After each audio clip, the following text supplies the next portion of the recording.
Hello, my name is Dawn O'Malley. I am Training Officer for Hampshire and Isle of Wight Wildlife Trust, and I wanted to share today a couple of really quick and easy activity ideas for different age groups. This can be really great for primary or secondary age groups, and with natural resources that are quite common and readily found in different hedgerows and school grounds. The first one I wanted to show was how to make elder beads. Now, I've got a garden variety of elder here, but it's a really common hedgerow plant. In the summer you'll see elderberries in clusters that come from the white flowers, and this one's a black elder, this is a garden variety, so it looks slightly different.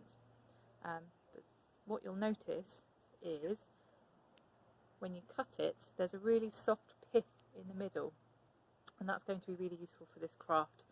So first thing we're going to do is cut some small bead-like pieces with a pair of secateurs.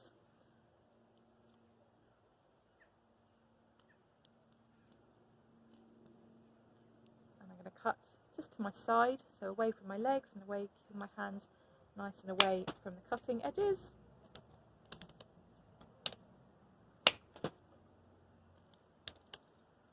And I'm cutting about 2 or 3 centimetres long pieces. Okay, so I've now cut my pieces. The next stage is to push out the soft white pith from the inside so that we're left with a hollow tube, and then we'll be able to thread those onto paracord or string.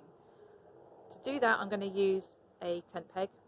I like to use really brightly coloured tent pegs because I find the silver ones just get lost really easily when you're working with groups. So a nice brightly coloured tent peg, and not too sharp either, so it doesn't need to be sharp, a nice blunt end on my tent peg. We need to make sure that we are holding our elder bead in a safe way. If we were to hold it like this and poke our tent peg through, it does go quite suddenly and you could end up spearing your hand, your palm of your hand. So the best way to do this and to model this with the children is to hold it with your thumb and your finger and make sure that end is nice and open, and then push the pith out and away from yourself. Make sure that you're not going to be firing bits of pith into people's eyes, so nicely spaced out on log seats so that we're safe. There we go, so I've poked it all the way through. Sometimes it pops out in one big go, sometimes it's a bit less poppy, but I'm going to now push my tent peg and push out, there we go, some of the pith coming out, that white middle piece. A few times in and out until I'm left with a nice hollow tube.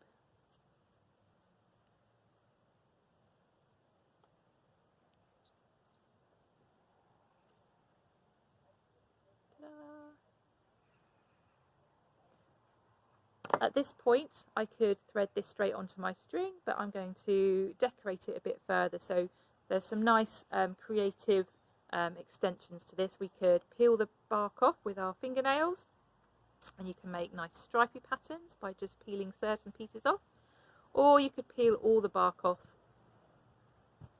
to make a nice beige coloured bead.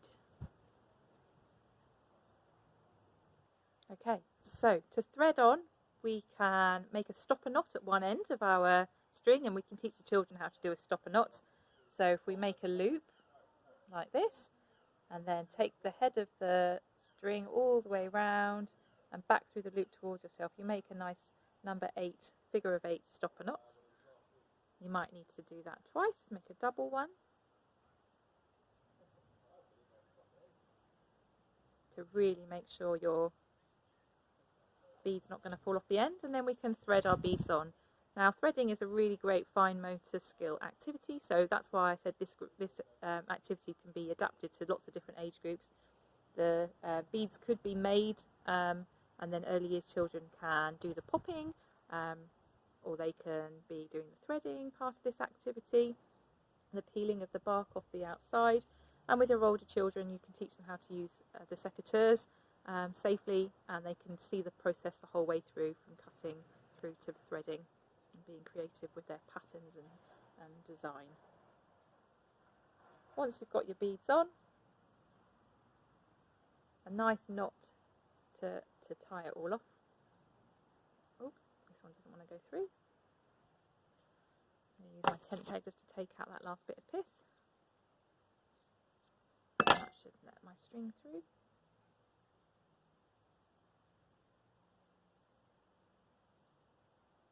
Something I also do outside with the children is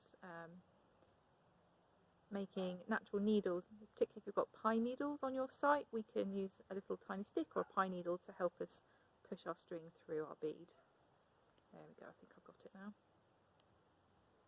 There we go.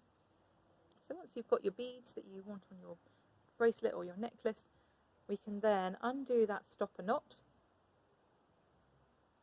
which, as it's a nice figure of 8 stopper knot, is nice and easy to undo. A granny knot is much harder, which is why I like to teach the figure of 8 stopper knot.